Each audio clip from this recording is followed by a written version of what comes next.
Hello, everyone. Welcome back to Chitheads. Today's guest is Edwin Bryant. Edwin Bryant received his PhD in Indic languages and cultures from Columbia University. He taught Hinduism at Harvard University for 3 years and is presently the professor of Hinduism at Rutgers University, where he teaches courses on Hindu philosophy and religion. He has received numerous awards and fellowships, published 6 books, and authored a number of articles on Vedic history, yoga, and the Krishna tradition.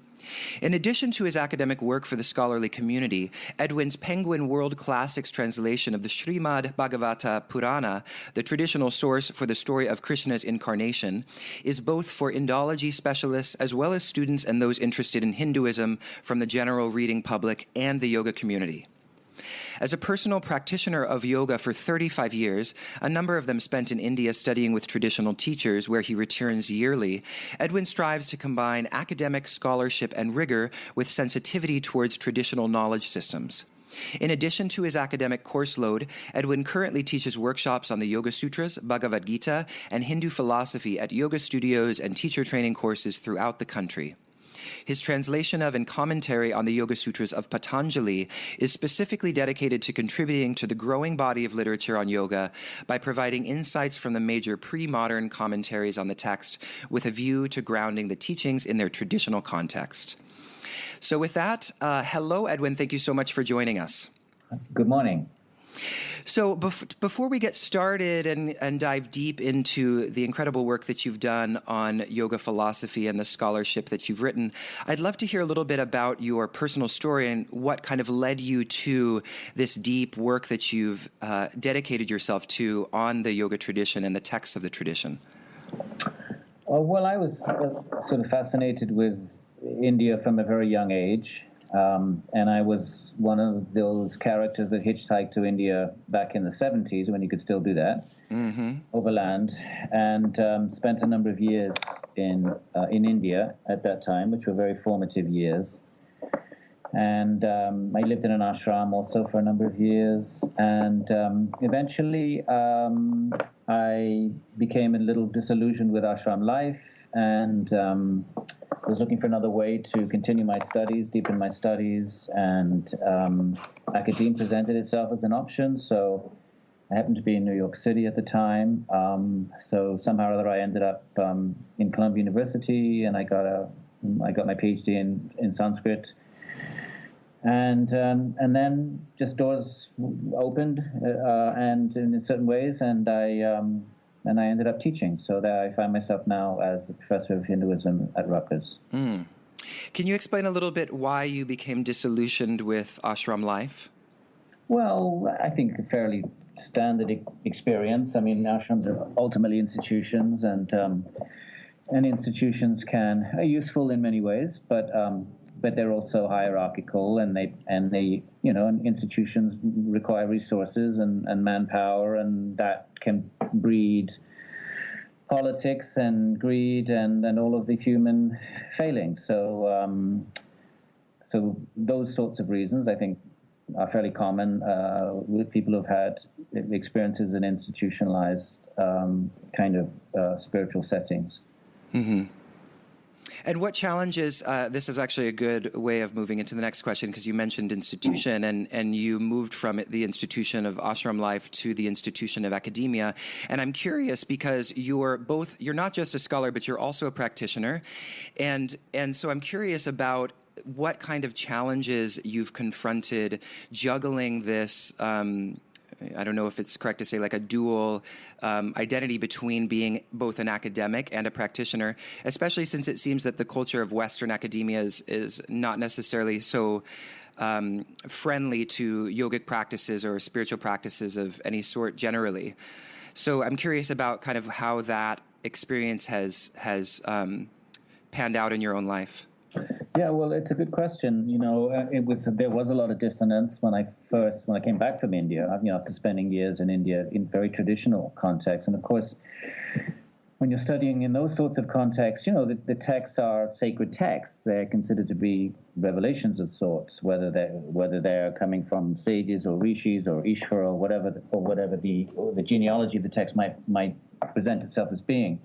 They're considered to be sort of sacred sources. And of course, academe is not about subjective, confessional, experiential relationship with the subject matter, but objectivity. So the text is just an artifact like any other artifact. There's nothing supernatural or sacred about it. It's considered to be a human product, just like, cuneiform script or hieroglyphics on the pyramid wall. And they looked at through those sorts of lenses. And academia is if I were to generalize, tends to be much more concerned with the context, because the texts are considered to be human products. Then academia tends to be very concerned with, what was the context in which the text was? What was the ideology informing the text? What's the human context, the cultural context, the political context, the ideological context that informs the text? So they're not looking at the text as a source of spiritual, experiential knowledge, but as a human artifact. So that's a very different approach, and it did take me a while to adjust to that. I don't think one ever really, at least I never really adjusted fully, but what you learn to do is wear different hats in different contexts. Right. I like to think of it as dharma. People have multiple dharmas. We have parent dharmas, we have children dharmas, we have friend dharmas, we have sibling dharmas, and we adjust ourselves according to those dharmas. We're not the same person in every context life demands of us. So likewise with academia. So when I'm in an academic setting, I would wear an academic hat, use a certain type of terminology and vocabulary, and draw on sort of theoretical models that are appropriate to that context. And when I'm, say, lecturing in a yoga studio and reading the text with practitioners, I'll wear a very different sort of hat. And I'll put on a dhoti. When I go to a workshop in a yoga studio, I'll always bring my dhoti. And that's sort of a symbolic kind of gesture of making a transition from a certain way of looking at the text to a traditional way of looking at the text, which is the hat I wear when I'm with fellow practitioners in yoga studios. Now, you say that when you're a scholar versus when you come into a yoga studio, you're wearing a different hat. But is there any way in which, or any ways that you could extrapolate on, that you feel like the scholarly and the devotional have complemented one another? Well, in some ways, yes, because the academic has really taught me to be rigorous and objective and honest.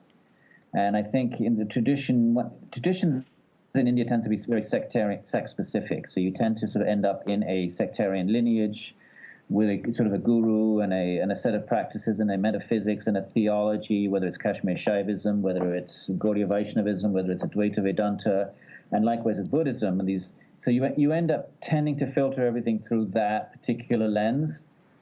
So academe tends, of course, it trains one to do the opposite, to try to bracket one's lenses. Of course, it's impossible to do that, but at least in principle, one makes an effort to bracket one's subjective lens and look at something objectively. And I think that's been very useful, and I very much appreciate that. I mean, even though I still remain connected to a traditional lineage, I'm much more able to critique the lineage, if you will, because that's what you do in academia. You critique, not in a negative sense, but you're not accepting something as a priori true just because it's written in Sanskrit. So there are ways where I think there is a nice, where academia complements or enhances, a relationship with the tradition.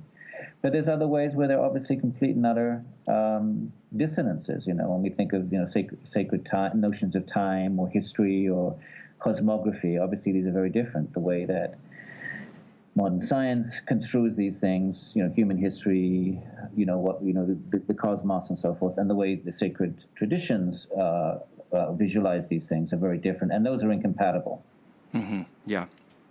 Yeah, I really appreciate kind of what the spirit of what you represent, being a scholar practitioner, and I've tried to interview other similar scholar practitioners for this podcast, and one of the things a symptom that I notice that I hope eventually that people like you will help to kind of dissolve is something that I encountered the other day on a Facebook conversation where I was sharing some of the findings of a particular scholar on topics related to the medieval tantric texts, And there was a person who responded quite aggressively, asking what this scholar's guru was, and saying that he wouldn't even listen or even approach what he had looked at, or even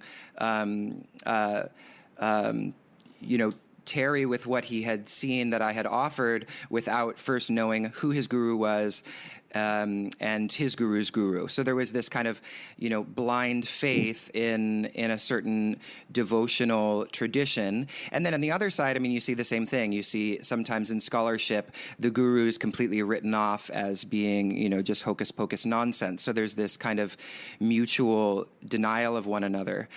Whereas I see, you really representing something that bypasses that or transcends that.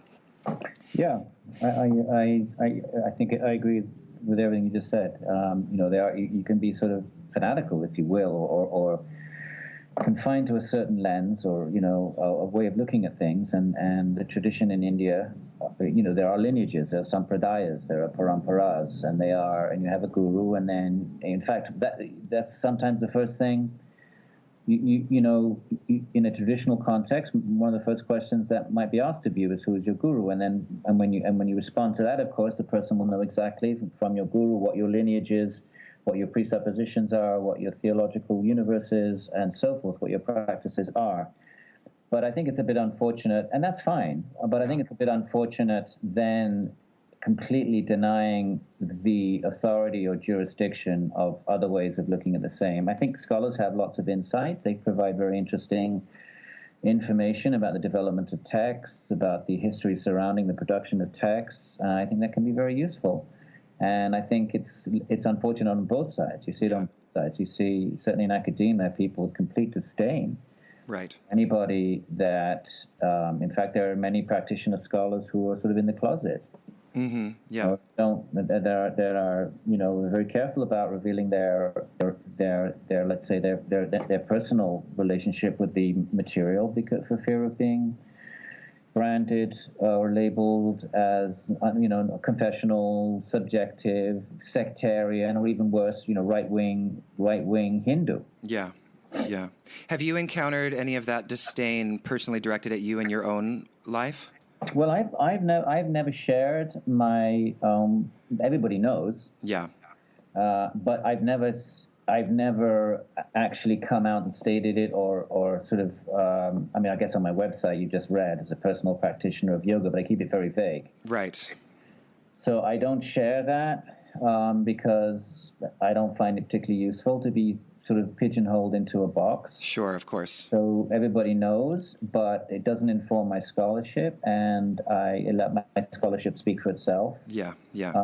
And some scholars take different, practitioners take different positions. There's this thing called postmodern disclosure, where some scholars will say, look, let's forget this silly facade of being objective. No one is objective. It's impossible to be objective. So let's disclose right at the beginning of one's discourse. It's called postmodern disclosure. Postmodern meaning, modernity had this sort of myth of objectivity, the objective world out there that we could analyze from an objective vantage point and sort of understand and conquer and dominate. Well, postmodernism, of course, deconstructs that and says that's all a myth. There is no such thing as objectivity, blah, blah, blah, blah.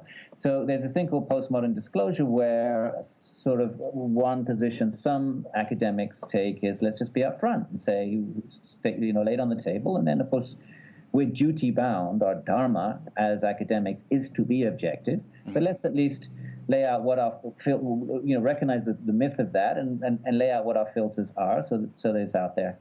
I never found that particularly useful. I respect that, I admire that, and there are some of my colleagues are out and out, members of the Ramakrishna Mission or Kashmir Shaivites or Gaudiya Vaishnavas, but I didn't find that particularly useful or necessary. We don't ask scholars what their sexual orientations are. We don't ask those kinds of questions. Yeah. So why should we ask them what their religious or spiritual affiliations are? Yeah. However, if anybody directly and bluntly asks me, I'll respond. Right. I'm not going to not disclose that. I have nothing to hide. But I don't go out, I don't sort of publish that, except in rather vague terms. I'll say something like, I've been a practitioner of yoga, but of course that could mean anything. That could be touching your toes for 35 years. Right, exactly, yeah. Well, and moving toward a work that you did a number of years ago now that I can remember seeing in one of the first yoga studios I ever went to frequently, and a few years before I actually purchased it and read it, but when I did, I was really blown away, which is your translation of the Yoga Sutras. So I'm interested in hearing about your work on that, and specifically perhaps maybe noting or discussing a few aspects of your translation that you feel like are a departure from perhaps what was up until then maybe the colloquial understanding within yoga studios about certain translations of the Yoga Sutras, or maybe differences of translation compared to other interpretations or translations, if you want to note any of that. Well, what I found was that what became clear to me was that we have, very scholarly translations of the Yoga Sutras with the commentaries. By the way, we can't understand the sutras without a commentary. Right. Impossible to understand. We need to have. So in the tradition, anybody studying the Yoga Sutras, traditionally the last 2,000 years or 1,500 years, would be reading the Patanjali along with the commentary of Vyasa. So there were, literal and very well undertaken translations of the commentaries, but those are inaccessible to anyone who doesn't have a fairly sophisticated grasp of Indian philosophy and the Indian intellectual world. So there was, on the one hand, there were those, and on the other hand, there were sort of these modern translations that had taken massive liberties, that were not representing the tradition, that had taken yoga in very, very different ways, in directions. And so I felt there was a need for a commentary that was grounded in the tradition, that was faithful to the tradition, representing the insights of the traditional commentators, especially Vyasa, but rather than just a literal translation, which would then be inaccessible, but taking extracts from that and articulating in a way that would be accessible to an educated non-specialist. Yes. Either practitioner or not practitioner. I mean, there's certainly for the practitioner community, it was definitely I had that community in mind, but also just intellectual citizens of the world that were interested in the Yoga Sutras. So that was the motive for the commentary. And I'm doing the same thing now for the Bhagavad Gita. Oh, excellent. And and that was, and then so that was my vision. That was the spirit of the project. Great. Yeah. When is the Bhagavad Gita translation being released? I just finished a book called Bhakti Yoga with the same publisher. It's actually a trilogy. I had a trilogy in mind. Oh, it's really, it's sort of the Bhakti Yoga is I guess it's the grand finale, or where I see it all as culminating. Yes. And the Gita is really a link between the Yoga Sutras and Bhakti Yoga. Yes, and I want to talk about that too in a few moments. I have a few questions about that, but before we get into Bhakti and the Bhagavad Gita, I wanted to ask you, in the Yoga Sutras, you mention that you rightly point out that the yoga, which is often understood, people talk about it yoking, and it's often mistranslated according to your translation of yoking the body and mind, or yoking. And you actually point out that it is rather the yoga is a process of unyoking Purusha from Prakriti. So I'm just wondering if you could maybe elaborate on that and discuss why this is quite different from what perhaps is being propagated as yoga. Well, there's a lot of talk now in sort of alternative spiritual circles of sort of harmonizing and body, mind, and soul and so forth. And there's nothing wrong with any of that. But that's just not what yoga is. At least not what the Yoga Sutras are. Yeah. And the project of the Yoga Sutras is a radical dualism. It's right in the second verse. Yoga is chittavritti nirodha, and what happens? Drashtu sarupe vastanam. The seer abides in its own autonomous nature. The word for liberation that Patanjali uses is kaivalya, which is autonomy, separateness, disjunction. So, if you look at the 8 limbs of yoga, pratyahara is to withdraw consciousness from the external. And so forth. So the goal of yoga is to remove consciousness. It's not to create a harmony. Not that there's anything wrong with that, and maybe in terms of the lifestyle of yoga, that's fine. Having the sort of harmony between body, healthy mind, all of that. That's all fine, but that's not the grand finale goal of yoga. The grand finale goal of yoga, Nibbija Samadhi, is for consciousness to withdraw from all of that, to involute, and to really sort of discover its own pure nature. So, yeah, that's basic 101 yoga philosophy. Yeah. So given that it's become, the seminal text, rightly or not, of the yoga tradition or the contemporary Western yoga tradition, how did that happen in your view? And do you think it's problematic that it's become the main text of a modern practice that talks more about, or is more interested in yoking body to mind and harmonizing, as you say, the body and the mind, when in fact it's philosophically directing one toward quite a different experience? I used to think it was problematic, and I guess I was a bit of an intellectual snob and kind of stuck my nose up and thought that, the sort of only the select few understood the real teachings of yoga. But then I realized how foolish that was, and that was just my ego. And now I don't feel like that. I feel that that even though a lot of the modern commentaries or presentations of yoga are not representing the tradition, but nonetheless, the Yoga Sutras have become canonical for that community, because of Guruji Iyengar and various other teachers, and that have focused on the sutras. And by the way, there's a historical reason for that. Mm-hmm. We discuss as well. Why does this text, which no one in India ever reads at all? There's more people reading the Yoga Sutras in the States than in India. So why is a text that practically become defunct in India, when the British were in India, they couldn't find a living teacher of the Yoga Sutras anywhere? So why does a text that had, to all intents and purposes, become a sort of extinct tradition, mm-hmm. how does that all of a sudden become the Bible or the canonical text of the yoga community? That's a story which is very interesting. Yes. But that's a story for another day.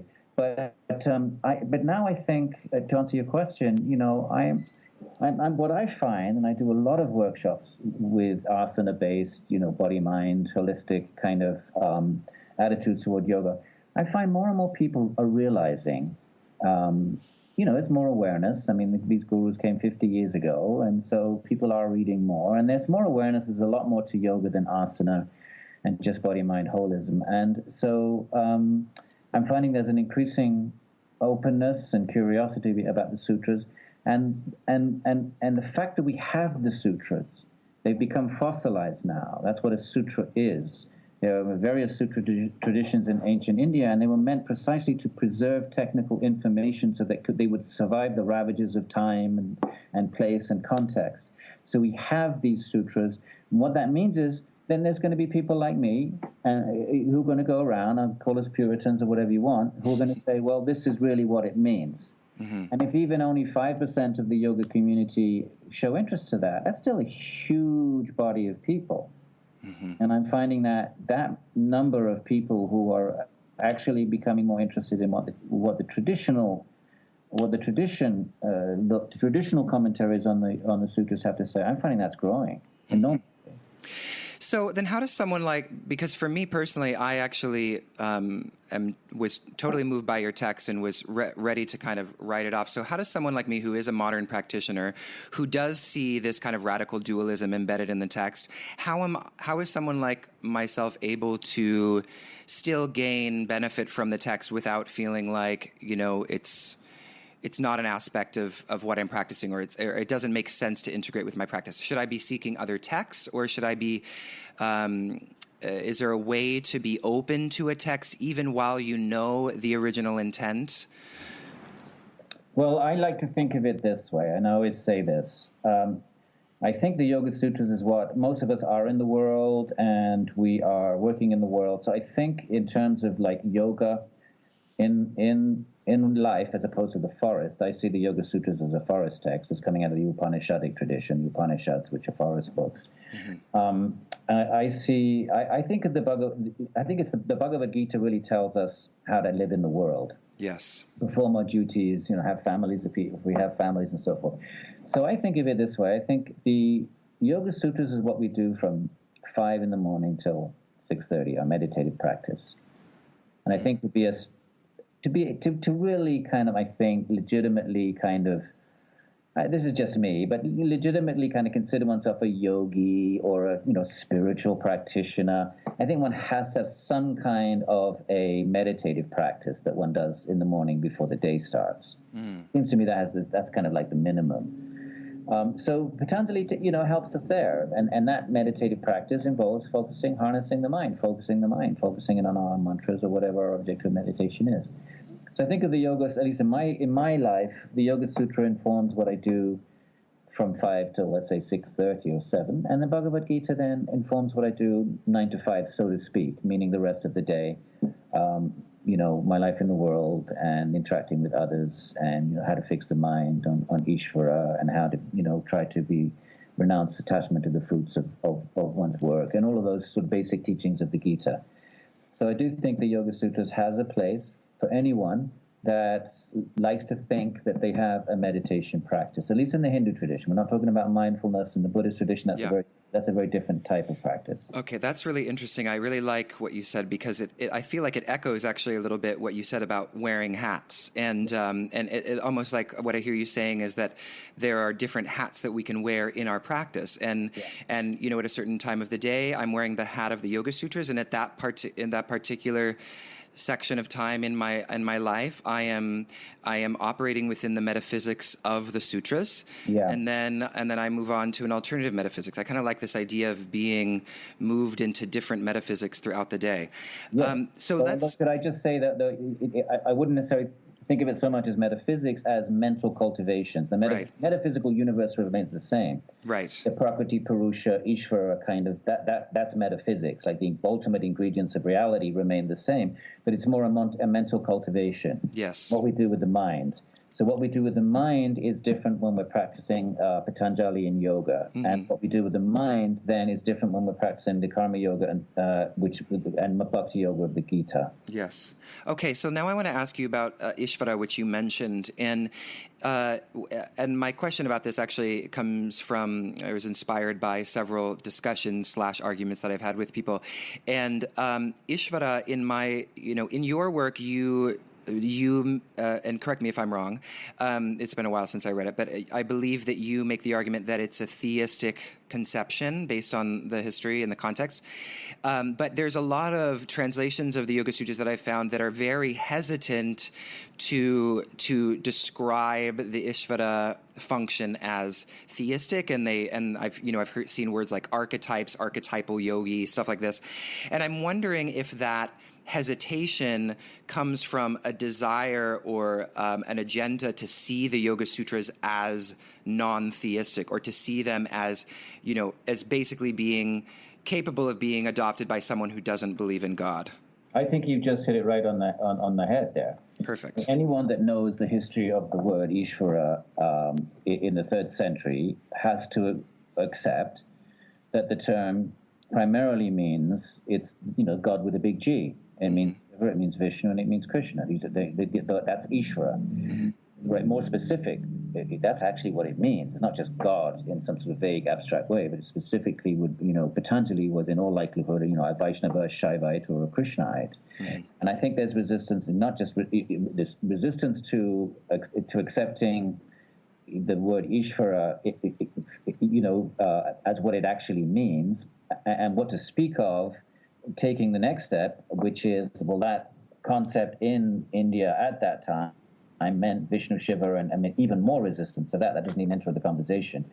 And I think it's basically a sort of, I think there's a reaction against the Abrahamic notion of God. Yes. Many people are sort of going to the Eastern traditions to flee away from that Abrahamic notion, or they've had some bad experience, whatever it might have been, in their Sunday school or Catholic priests or rabbis or whatever it might be, and they all somehow been dissatisfied with with Western theism. Should we just leave it sort of vague like that?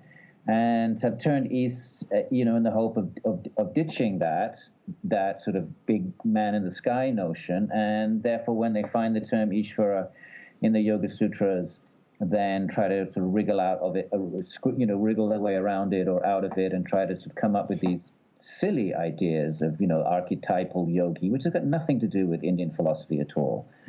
So, I wrote a paper on this, and I would have published it, but someone now in University of Boulder, Colorado, just did his MA thesis, basically, looking at this in a much more rigorous way than I did in my paper, and really establishing without any doubt that the term Ishvara in the textual tradition at the time of Patanjali could only mean, and does only mean, in the Moksha Dharma, the text that are immediately before the Sutras, the Upanishads, the Bhagavad Gita, so these sort of primary pan-Indian texts, the term Ishvara means God with a capital G. Okay. I'm encouraging him to publish, instead of publishing that in some scholarly journal, which mostly academics will read, to actually publish that as a book. So we'll have, I think, a very authoritative source to turn to make that argument, I think, without, clearly and incontestably. Yeah, that's wonderful. Do you mind giving the name of that academic? Yeah, you might get to interview him. His name is Jonathan Dickens Stein, I think, and he is if you do a web search, University of Boulder, Colorado, you can mention my name and Jonathan Dickenstein. He's just defended his MA, and I think he's still there. I think he still has that. I think he has to submit it. I mean, he's defended it successfully, and he's now applying for PhD programs. So, interview him. And all right, excellent. Yeah, it'd be a good addition for your. Great. Yeah, I'll look him up. So now I want to ask you. I want to actually ask you about the Yoga Sutras alongside the Bhagavad Gita, which you've kind of been mentioning a little bit. And I know you said that the metaphysics doesn't change, but in my own understanding, and maybe you disagree with this, in my understanding, there is a kind of metaphysical difference between what is propagated in the Yoga Sutras and what is in the Bhagavad Gita. So I guess first I want to know, do you agree with that? And then also what the difference of metaphysics is between the two texts. What do you feel is the difference? Well, I feel like there's a radical dualism, as you've mentioned about the Yoga Sutras, and then in the Bhagavad Gita there's a certain kind of personified monism. Well, personified monism. Well, the thing about the Gita is it's part of the Vedanta tradition. And what that means is that the Vedanta tradition has three sources of textual authority, or three texts in its canon: the Upanishads, which is really what it is rooted in, and then the Vedanta Sutras, which were written to clarify the Upanishads, and then the Bhagavad Gita. These are the three texts they call the Prasthana Traya. And the characteristic of the Vedanta tradition is that the Vedanta Sutras is incomprehensible, like the Yoga Sutras, and therefore commentaries were written on it. But the difference between the Vedanta tradition and the Yoga Sutra tradition is that in the Vedanta tradition, the commentaries radically differ from each other in basic metaphysical issues, such as what's the relationship between Brahman and Atman, what's the relationship between Brahman and Ishvara, and is the world real or is it false? Is it monistic or is it monotheistic, to use the terms that you just referred to? Mm-hmm. So in Vedanta, we have major differences of opinion on these basic metaphysical issues. You don't have that in the yoga tradition. It's a clear-cut dualism. There's property and purusha. So I would, in my opinion, and of course others would disagree with this, the Bhagavad Gita, the difference, if there is one metaphysically, because obviously you have a Purusha property model in the Bhagavad Gita. Krishna is very clear. He discusses property, and he says, Binna Prakriti Ashtadhar, and in Maya Prakriti, that is my property, but basically the same property is there with the earth, water, fire, air, mind, intelligence, and so forth. So it's basically a Sankhya text. We call that Sankhya metaphysics. Right. So the Sankhya metaphysics is shared between the two texts. Mm-hmm. But what's significantly different in the Gita is you have a much more robust theism. Mm-hmm. I wouldn't necessarily call it. It depends what we mean by personified monism. I mean, we do have to define these terms. It's monistic in the sense that Krishna claims that everything emanates from him, both the lower nature and the higher nature, both the Purusha, the higher Brahman, and the higher property and the lower property, both the Atman and the property emanate from him, and he's the source of everything and the cause of everything. Now, and he's also Ishvara. So several times in the text, I am that Ishvara, I am Ishvara, I am that Father, I am the source of everything. Now, the Ishvara element in Patanjali is a much more slender one. I call it, sort of theism light, L-I-T-E. Mm-hmm. So we know that Ishvara in Patanjali is a special kind of Purusha. He's an individual, but he's a Purusha Vishesha. We know that he's not subject to time, so he's transcendent.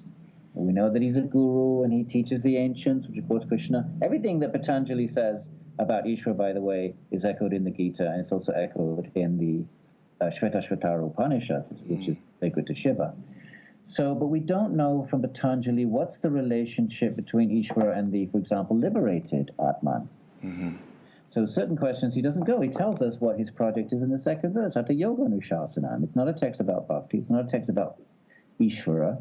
It's a text about yoga, and yoga is chitta vritti nirodha. He defines it, and then he goes on. He keeps his eye. Remember, there's only 1,200 words in the sutras. It's a tiny text. Mm-hmm. So there are many questions that remain unanswered in Patanjali, such as what is the relationship between Ishvara and creation, for example? What's the relationship between Ishvara and Prakriti? What's the relationship between Ishvara and the liberated Atman? And so on. Now, those questions are taken up by the Vedanta tradition. That's what they discuss, But the problem, I don't know if it's a problem, but the characteristic of Vedanta is that the different sects, the Advaita Vedanta and Vishishta Advaita Vedanta and Dvaita Advaita and all these different traditions which haven't really been, many of them haven't been transplanted to the West. We have this kind of like neo-Advaita that's very prominent in the West. But that's certainly doesn't represent the variety of the old lineages in India. So they'll take very different positions on what is the relationship. So is it a monotheistic text? Is it a monistic text? Who's Krishna? Is Krishna Krishna the supreme Godhead? Is Krishna an incarnation of Vishnu? Is Krishna a superimposition on something higher? The different Vedanta lineages are going to take very different views on that. From my reading, there's nothing incompatible at all between, I would say it's the same metaphysics, it's the same Ishvara, Purusha, Prakriti model. The difference is that in the Gita, Krishna comes forward very, very sort of in your face, so to speak, very sort of forcefully, and says, I am that Ishvara. I am the source of everything. Everything hangs on me like pearls on a thread. Aham sarvasya prabhu. I am the Lord of everything. Devi Yasha Maya, this is my Maya, this is my Prakriti, these Atmans are my Ankshas, Jiva Bhuta Sanatana. So it's a much more robust, I would consider it to be a monotheistic text. Mm-hmm. So one of the things that I'm reminded of is in your introduction to the Bhagavata Purana, you mentioned that Krishna is Brahman, and Krishna says that in the Gita as well, by the way. Brahmano hi pratishtaham. I am the pratishta. I am the foundation of Brahman. So then I'm just curious then, how are we to understand, because we've got Brahman, which is discussed as being an impersonal, creative, non-moving source. And then we have Krishna, which is a very kind of active personification of Godhead. How do we reconcile those two? Well, I just like to say, though, but this is where language, we have to be very conscious of the sort of philosophical implications of language, because if we use the word personification, embedded in that word is the idea that personhood is not natural, but it's a personification. It's something imposed on something else. Ah, I see. And that's not what the monotheistic traditions would say. The Vaishnava and some Shaivite traditions, they wouldn't say that Shiva or Vishnu or Krishna are personifications, a la Joseph Campbell. They would say rather that the personal aspect of God is the supreme, ultimate, final, causal, absolute stop sign aspect of God. It's not a personification of something else, but personhood is the ultimate, highest, absolute truth. Mm-hmm. But in terms of your logic question, the roots of the problem go back to the Upanishads. Remember, this is Vedanta. Vedanta is coming out of the Upanishads. The thing about the Upanishads is they say different things in different places. So you have some places where Brahman is described as impersonal terms, as you put it, the creative force that underlies everything, the source of the Atman, etc., the foundation of everything. But you have other verses in the Upanishad that speak of Brahman as a thinking, feeling, willing entity that creates in a more sort of monotheistic type of tone. Yeah. Now, since the Upanishads are considered Shruti, which means they are a type of text that are considered divine revelation, they're absolute, they are the highest authoritative sacred texts of the Shruti, the Vedas and the Upanishads. And so therefore, and to be a traditional Hindu, that's sort of what it means. To be a traditional Hindu means to accept the sanctity and the revelatory nature of the Vedas. So you're stuck with these, or you have these texts, and the problem is they seem to be saying different things in different places, and that's why the Vedanta Sutras are originally written. They're supposed to clarify that and make them consistent, because if they're divine revelation, they can't be inconsistent. Yeah. Nobody wants to think of divine scriptures being inconsistent. You want to think, well, it's consistent, we're just not reading it properly. So along comes Badarayana, writes the Vedanta Sutras to clarify everything. But the problem with the Vedanta Sutras are they're like some of the Patanjali Sutras. They're so cryptic, we don't have a clue what they mean. There's sutras that have no verb, no subject, just and this, that. Very, very cryptic, 3 or 4 words. And that's why then we have a third layer of exegesis, which are the commentaries on the Vedanta. And those commentaries on the Vedanta then are totally consistent, they're totally comprehensible, they're clear, but they introduce a whole new problem, right? We've got 3 layers of problem. Let's just back up. Let's keep our eye on the ball. The problem with the Upanishads is they say different things in different places. Problem with the Vedanta Sutra is they're incomprehensible. The problem with the commentaries is that they avoid those 2 problems, but they disagree massively amongst themselves. Meaning one lineage from another lineage. So now, to study Vedanta, to get an answer to these kinds of questions that you're raising, well, what is the relationship between Ishvara and Brahman? Is Brahman higher than Ishvara, or is Ishvara higher than Brahman? Is the personhood ultimate, or is impersonality ultimate? Those kinds of questions, then, we then have to turn to the commentaries. And when we turn to the commentaries, we're in the sectarian universe of the Indian lineages. And so we have Advaita Vedanta, which will present one point of view. Then we have the Iyengar, Krishnamacharya, the theistic, Vaishnava commentarial traditions, and they'll give a very, very different presentation of what are the ultimate ingredients of reality. And so then at that point, one has to make a choice. If one wants to sort of enter into a traditional lineage, one has to choose a lineage. To get answers to these sorts of questions. Well, would you say perhaps that the only way really to reconcile these apparent oppositions is through the experience arrived at in practice? That really, we can talk.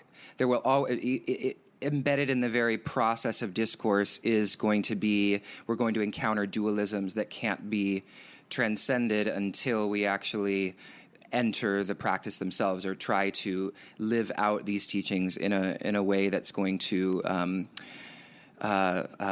give us a glimpse of something beyond these words that we're using to describe the ultimate.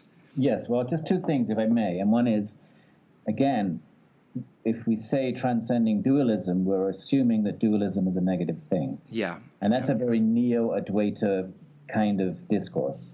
And I just want to point out that there are venerable and extremely sophisticated experiential spiritual traditions that promote some sort of dualism. Do not espouse this kind of new agey perennialist idea that somehow everything is one. Why should it be so? Why cannot there be differentiations within the ultimate truth? Why do we assume that?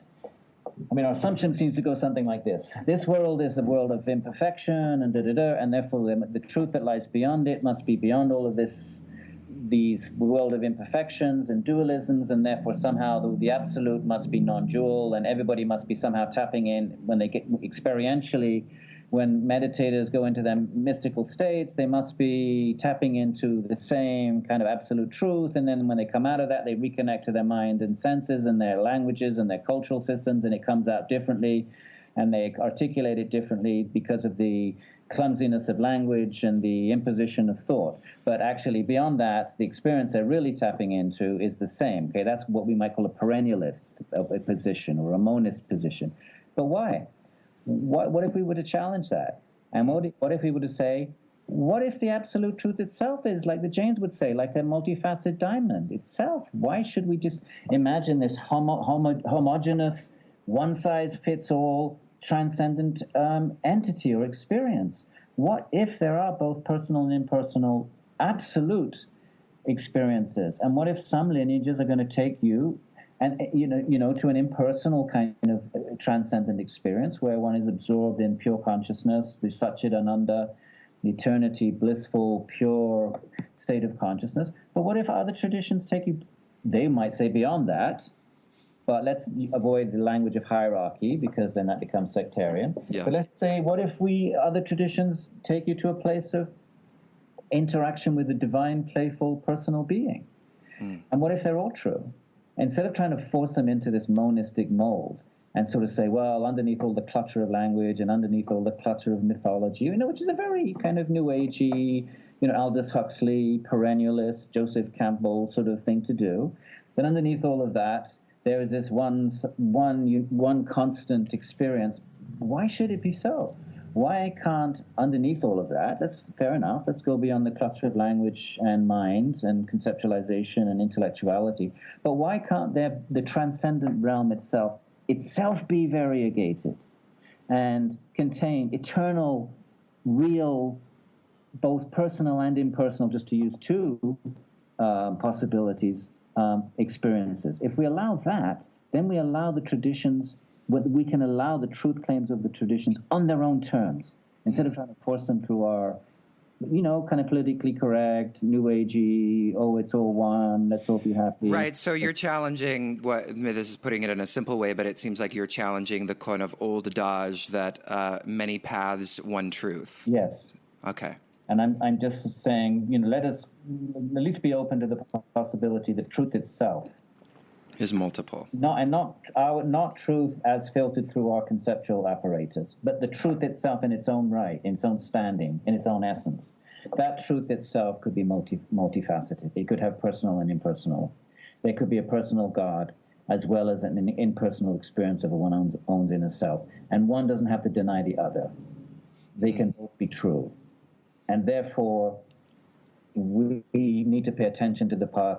Instead of making other paths, somehow interpreting them from the lens of our path, maybe consider that all the truth claims of all of these paths, or at least most of them, are true in their own terms. And if we accept that they are true in their own terms, we're going to have to accept that there is a Vishnu out there, and a Krishna out there, and a goddess out there, and Spanda Shakti, and there is also the Satchidananda Atman, and all of these different things, and maybe they are all true and real.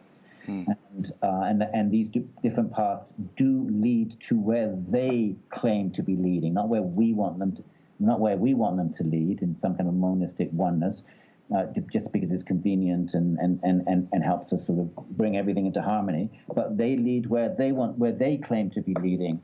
And I think if we do that, we're respecting the traditions, and we avoid all the argumentation, not by filtering it through some kind of a monistic lens, but just allow the traditions to all be true by accepting an absolute that is variegated. Wow, it's an exciting possibility, because it sounds like it would put an end to a lot of unnecessary arguments. I think so. And I sympathize with the kind of, if I can use the term perennialist. The perennialist position is that, underneath all the clutter of religion, in other words, it tries to be sympathetic. It's not reductionistic. In the study of religion, reductionists are those like Freud and Marx, who say there is no spiritual essence to religion. It's all man-made. And therefore, why is it man-made? And Marx would say, well, because those who want to control the modes of production, they want to, make up stuff to control people.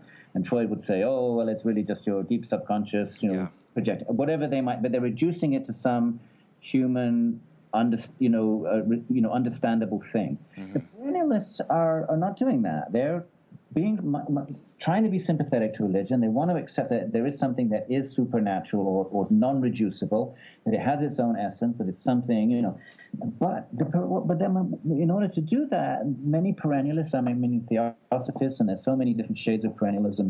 New Advaita is another one. Try to say, well, there is something there, but it's beyond all this sort of theologies and the metaphysics and all of the dogmas and the stories and the hagiographies and the mythologies, and we have to dig through all of that.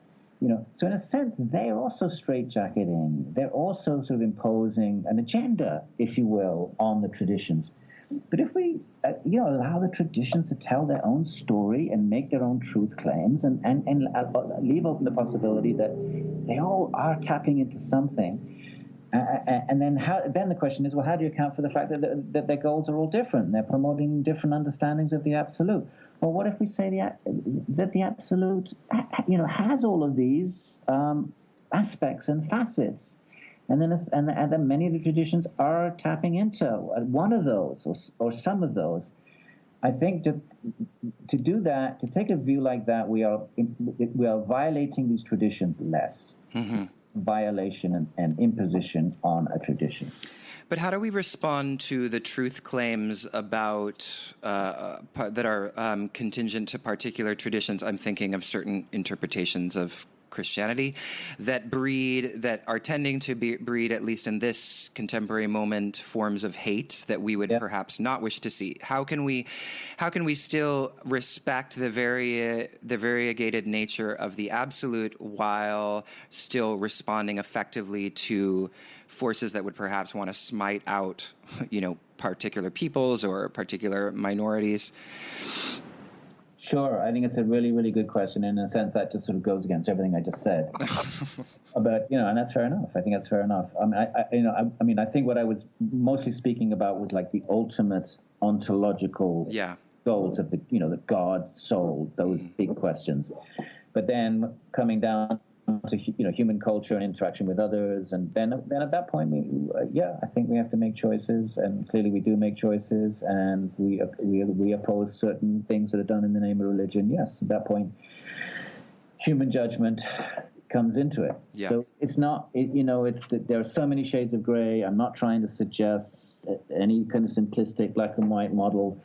What I was saying before was more, if we can be open to like the ultimate truth claims of the tradition.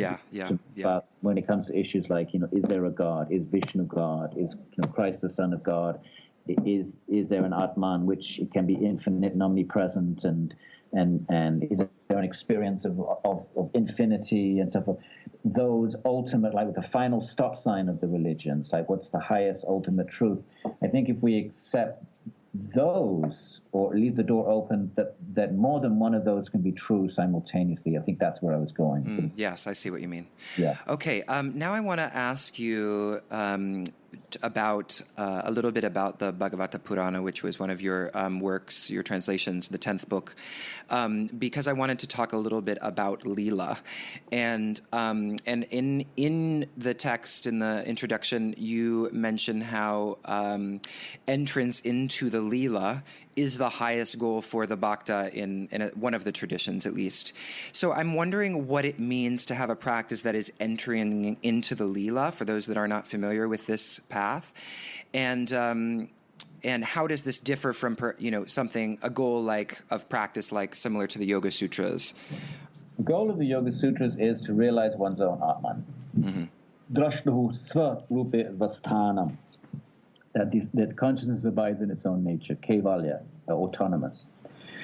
The Krishna traditions to which you're referring to accept that, and this plugs in again to the variegated nature of the absolute. Those traditions would say the absolute, that's one aspect of the absolute, and that the one aspect of the absolute is the myriad Atmans. There are unlimited Atmans, and each of those Atmans can have an experience of being absorbed in its own nature, and that's an experience of infinity and omnipresence. So it is a monistic experience, although they would say, and Patanjali would also seem to imply that there are multiple Atmans having that. They're not actually monistic in the Advaita sense, in the same sense that Advaita would have them be. Now, the Krishna tradition would say that's fine, that's legitimate, and one can certainly attain that, and da-da-da. But they would say, but beyond the individual Atman, there is actually an Ishvara. There is a personal divine Godhead from whom the Atmans are manifestations. The Atmans are the amsas, the expansions, the expressions of that ultimate. So there is Ishvara, and that Ishvara has multiple forms, feminine and personal forms with qualities. When you have qualities, then we're talking about color and form and shape, and they're not made of Prakriti. They're not made of the same stuff as the things of this world, the earth, water, air, fire, and the Prakritic elements of this world. But they are pure Brahman, and sometimes it's called Sagun Brahman with qualities. So those forms include Shiva and Parvati, and it's not polytheism now, because polytheism is a very different thing. Polytheism is when you have multiple gods, and they're all more or less equal. Maybe, Thor is a bit tougher, or Zeus is a bit tougher, but basically they're ontological equals. So that's polytheism. This isn't that, although those gods are still there in Hinduism. We still have the lower level gods. But these are all forms which are poly but mono. They come from one source. Now, what that source is, of course, is a matter of sectarian debate. Is it personal? Is it impersonal? And amongst the personalists, those who say that source is personal. Is it Vishnu that is the source of the other manifestations of Ishvara, or is it Shiva? So that becomes a sectarian thing. But let's just bracket that for now, because your question is about Leela. So once you have a theology which allows the existence of a distinct Godhead, right, and the Leela tends to be mostly associated. Leela means different things. In Kashmiri Shaivism, it means something different. But in the Krishna traditions, once your theology accommodates or allows the existence of a separate Ishvara, Krishna, then what's the relationship between the Atman and Ishvara? These are two distinct entities. Even Patanjali says that Ishvara is a Purusha Vishesha. Vishesha means distinct. That's what it means. A Visheshana is that which gives something a distinctive quality in Indian philosophy. So once you have a distinct Ishvara and an Atman, what's their relationship? So the Krishna tradition has this absolutely delightful vision of the kingdom of God, what a Christian might call the kingdom of God, where the Atman can have various kinds of relationships, and they enumerate 5 primary ones. The relationship of a lover and the beloved, like the gopis in the Vrindavan stories, the cowherd maidens. Wow. So you can have God as your lover. You can actually have a romantic, erotic, relationship with God. If you're a very own form of Krishna, it's not like there's one Krishna. Krishna can manifest unlimited Krishna forms, one for each of his devotees, the bhaktas. Or you can have a relationship as being, in the Christian tradition we think of God as Father, but in the Christian tradition, but in the Krishna tradition, it's more God as Son. So you can have God as your child. In other words, if that appeals to you, the idea of caring for God and so forth. So these are leelas. These relationships are called leelas. And you can have God as friend, where you're equals, and the defining feature of the friendship. And these are called bhavs. You may have heard the word bhav. Bhav is the state of mind that accompanies that relationship. So the bhav of the third relationship, your friendship, is you actually see God as your equal. Unaware of the majesty of God, that become covered by this type of maya, but a good kind of maya called yoga maya. So now the Krishna theologies then say, that's all going on in the kingdom of God in Brahman. But in order to reveal this, Krishna, when he descends into the world in his incarnation, he comes and he sort of speaks the Gita, and he goes around and he kills various demons like so many avatars do. But specific to the Krishna incarnation, and this is what makes the 10th book of the Bhagavatam by far the most popular bhakti text ever, along with the Ramayana. The story of Krishna and the Ramayana, the two most popular around the Indian subcontinent. But what we find in the first half of that book is before Krishna, when he's still young, he hasn't grown up and goes out and fights the Mahabharata war, and he sort of stages the war, and zillions die, and kills all the demons, right? But before all of that, he's just a young child. And that's where the term Leela comes. And he engages in Leela, meaning playfulness, like he'll steal butter, And that way he gives joy to his mother, those who have that parental bhav. A certain type of bhav means a mindset. Now, I don't know if, obviously, so much more can be said about that, and we have limitations of time. Yeah. Yeah. Yeah, I mean, that was wonderful. So I guess one question that arose for me that I'm curious if this is sort of the right direction to take it is Leela an invitation to see the sacred in all the relationships in your life? Is that a misinterpretation of that, or is that kind of somewhat the spirit of it? Well, that would be the spirit more of Kashmiri Shaivism, where they use the term Leela a little bit differently. And then, of course, Shiva is, the whole creation is a Leela, and they would maybe sort of agree they would maybe sort of orient themselves to that interpretation. Mm-hmm. But in the Krishna tradition, Leela is something very specific to Krishna. Okay. It is your relationship with Krishna, and the bhakta is aspiring, is meditating on Krishna all the time. That's what it makes it bhakti. Okay. In jnana, you're meditating on the Atman all the time. That's what it makes. So in other words, not everything in my life is Krishna. No. Okay. Well, it is on one sort of level, in the sense that everything is Krishna because Prakriti is Krishna. Like the sunlight is the sun, so the sunlight pervades everything, even though the sun is in the sky.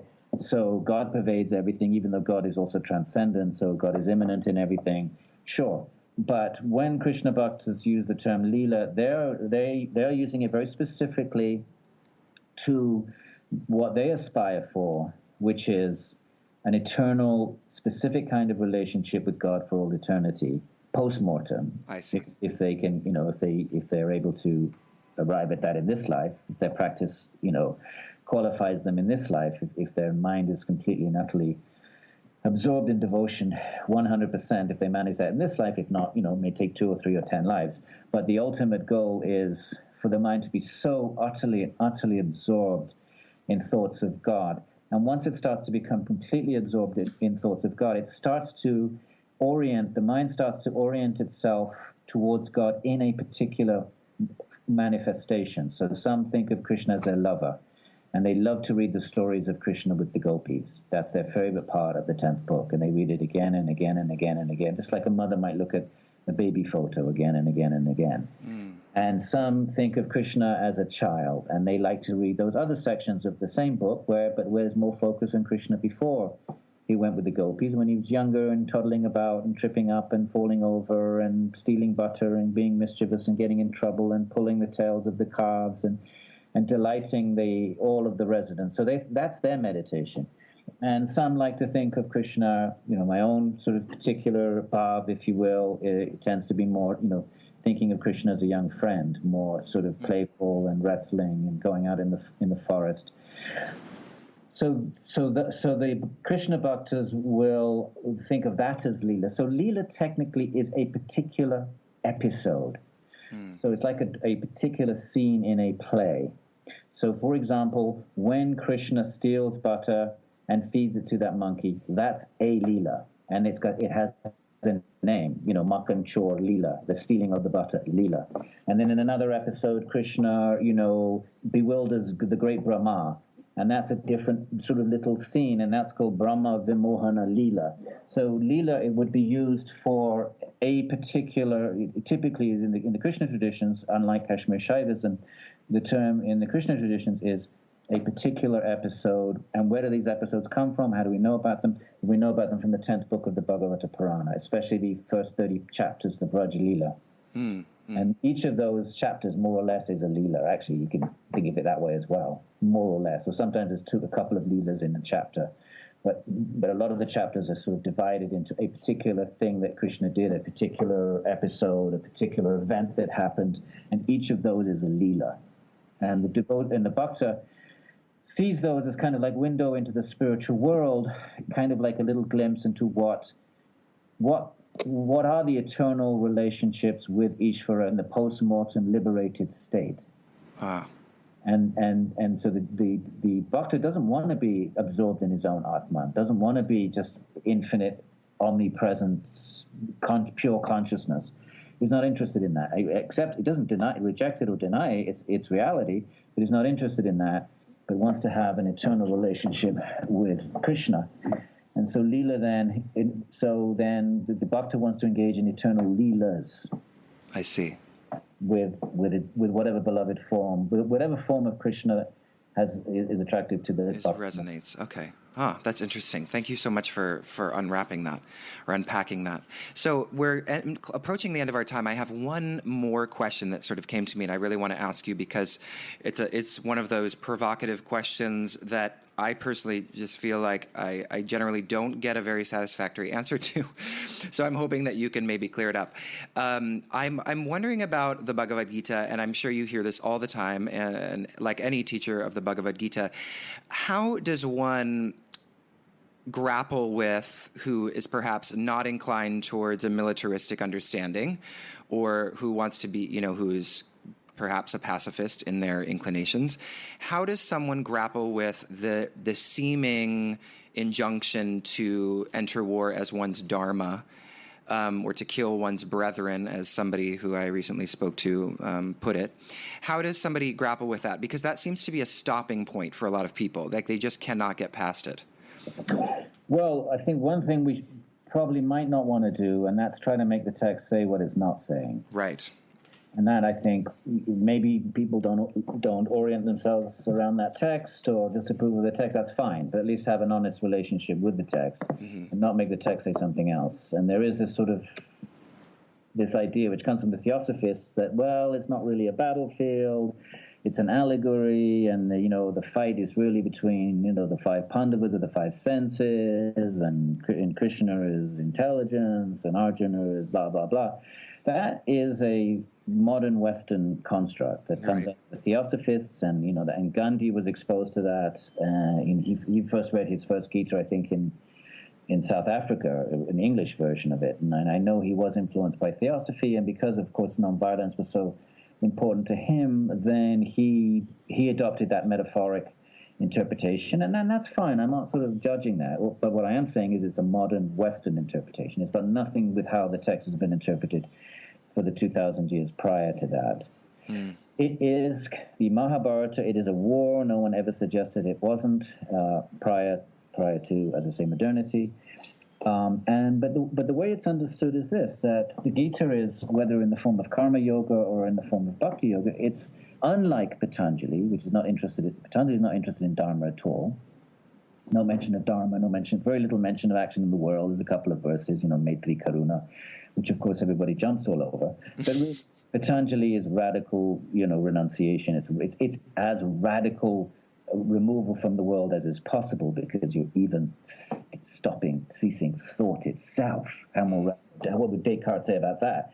That's as radical as you can go. Right. But unlike that, the Gita's, and in fact, the Gita says there's two types of yoga. There's the Patanjalian type. He doesn't call it that, but there's and there's this action in the world type. And he says, and it got lost, and now I'm, in the beginning of chapter 4, and I'm coming to reestablish the second type. He doesn't reject the first type, but he says, for you, Arjuna, that forest yoga is not appropriate. So that action in the world type presupposes that there are castes or divisions of labor. For a functioning society, you need to have people acting according to their dispositions, their guna, their karma, and therefore you will find you have intellectuals. You'll have a caste or a community or of people that teach and perform rituals.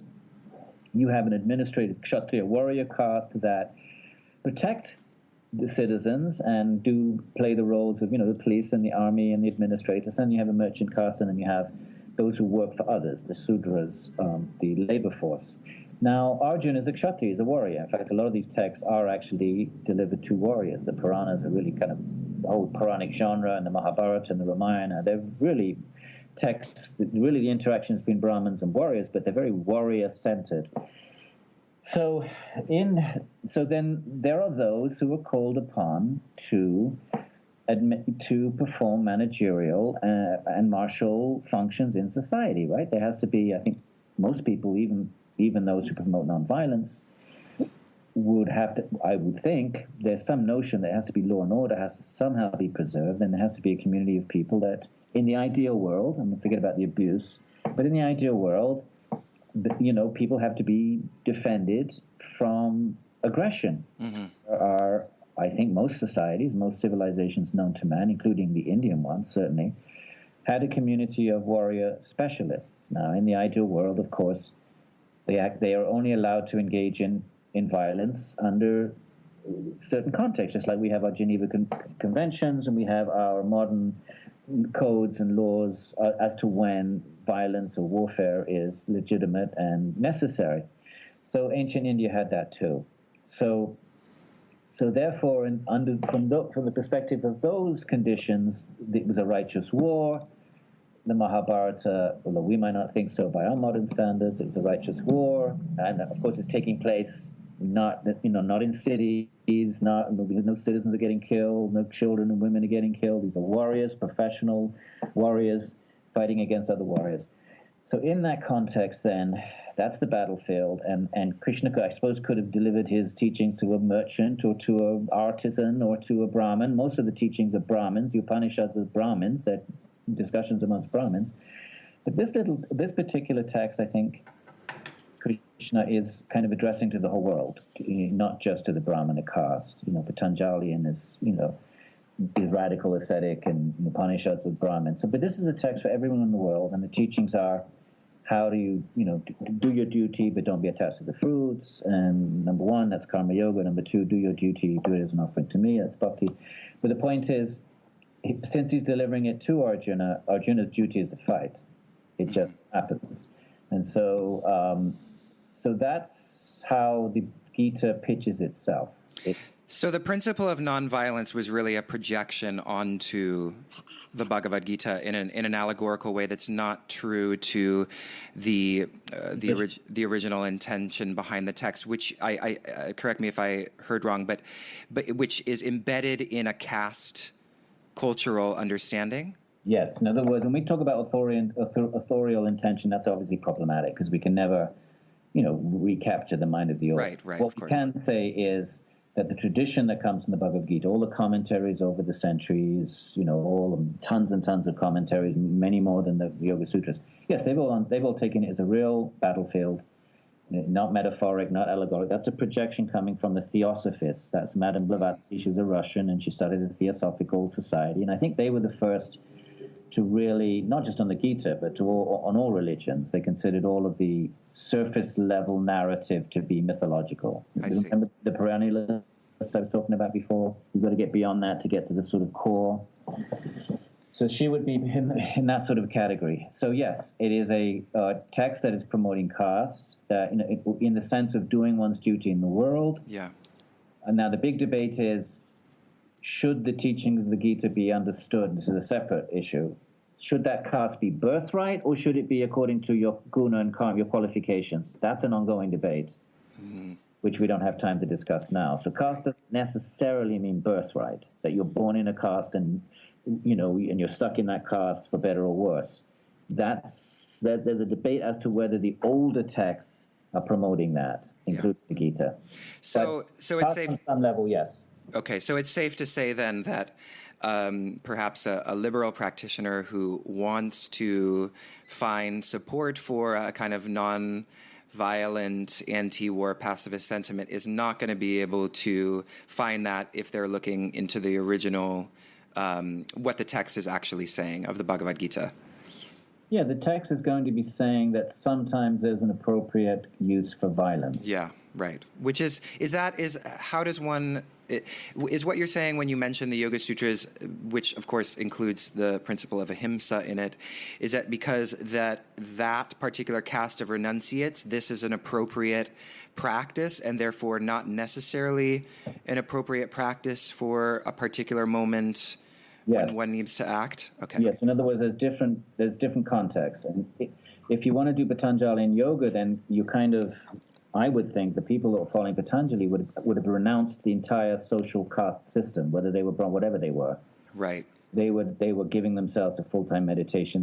They'd stepped out of the social order, which is, of course, what the Gita. Arjuna is so confused. He thinks that's what yoga means. He keeps saying, "You're confusing me. Do you want me? Should I be pursuing the Atman and giving up action, or should I be acting?" And he asked the same question twice in the beginning of chapter 3 and beginning of chapter 5. You're confusing me. Should I be doing Patanjalian type of yoga in the forest and not acting? Or should I, maybe you keep telling me to act. So the Gita is a text for a different context. It's a text for people who have not renounced the world, who are not radically going all out Patanjali and Chittavritti Nirodha, the whole, just sort of devoted to that, but are still interested in living in the world. If you're living in the world, you have to have a social order. If you have a social order, then you have to have some kind of a system for dealing with aggression and both within the order and from outside of the order. You have to, I think most civilizations known to human history would say there has to be some way of dealing with violence when it erupts. You just sit around and chant Om and hope it goes away, or do you have a caste of people that respond to situations and they may have to use violence to do so, or they may have to use force. So most societies have, a police force for internal regulation and an army to deal with external. And so ancient India was no different. So it had its warrior caste. It just so happens that the Gita was spoken to Arjuna, who was a warrior. And really the teachings is do your duty and don't be attached to the results. But it just so happens that Arjuna's duty happened to be that of a warrior. And the setting of the text happened to be in the middle of a battlefield. Right.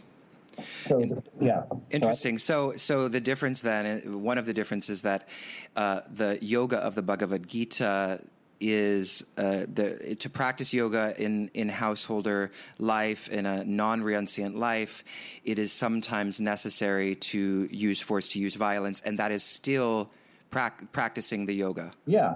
Yes. In other words, if you're sitting in a studio chanting Om, and in fact the commentaries give an example a bit like this.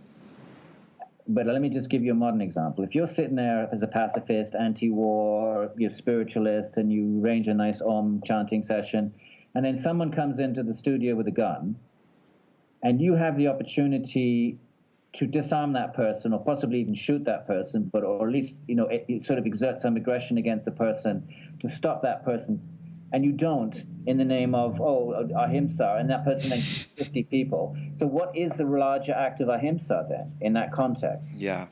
I think most people would if when we frame things that way, would probably agree that there are contexts where there is a legitimate use of force, even if you're a pacifist, non-war, so you're a spiritualist. So the Gita certainly had those promoting. The Brahmins were all non-violence. They, the Brahmins were never allowed to engage in, they were the vegetarians and all of that. But there was a caste, and they were even allowed to eat meat. Mm-hmm. And they were the warrior caste. And they, of course, they had to be controlled by Dharma. There were codes. They had their Geneva Conventions, but they were called the Dharma Shastras and the Dharma Sutras. And while we might not agree with them, and with the specifics of them, they had their very specific codes. And in the beginning of the war, the Dharma there was a discussion about elephants fight with elephants. Not fair to have an elephant warrior fight with a foot soldier. Of course, it all breaks down immediately the war starts. I'm not saying they followed those rules, but at least ideally, just like Geneva Convention breaks down, but that was their ideal. Mm-hmm. So Arjuna just so happened to be a warrior, and therefore his duty was to fight that war. Mm-hmm. And that, Yes. Wow. Thank you. That was such an interesting and helpful explanation, I think, thinking about ahimsa in that way. All right. Well, I think we've about wrapped up our time together. I could talk to you for hours. This has been so fascinating. Thank you so much for offering your time to speak with me. I have just one last question, which is just if you wanted to maybe share a little bit about any goings-on, if you have any workshops coming up, or any programs that you'd like the listeners to be aware of, and ways that they might find out more about your own work. I do workshops all over the place, but I don't really advertise them. So no, I mean, I have, so nobody can really find out, really. But you do have one website. I can email them. Okay. I have a website, but I never maintain it, so it's like 5 years old.